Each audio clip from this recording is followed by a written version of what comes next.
average price of gas in the country right now is $4.50. Do you have a thought on how long Americans are supposed to kind of accept this? Do you think it will affect Republicans' majorities in the midterms? Well, I'm not going to speculate on the politics of it. You can tell me. I mean, look, it's obviously being driven by global events. That was true during the Russia-Ukraine war as well, where you saw that come up.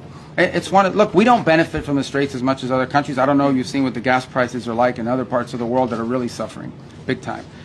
So we're very fortunate that the United States, I believe right now, is like the world's largest net exporter of oil and natural gas as a result, not because of this war, but because we have this capacity. So we've been insulated to some degree. We're obviously still vulnerable to some extent to global prices, and so, but in the end, I mean, we're more insulated than other countries, even though that's not welcome news to Americans that are paying more at the pump, no doubt about it.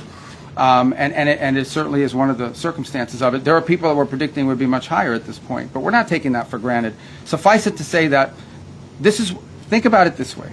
Everybody needs to think about it this way. If Iran had a nuclear weapon, and they decided to close the straits and make our gas prices like $9 a gallon or $8 a gallon, we wouldn't be able to do anything about it because they have a nuclear weapon.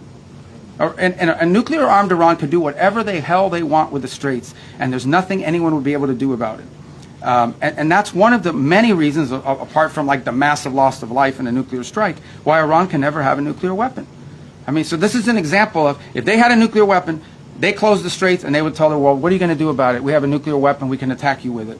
That's the world none of us want to leave behind. It won't happen under this president's watch, but some future president and future, in the future Americans will have to deal with this. So it's just one more example of why these guys can never be allowed to have a nuclear weapon.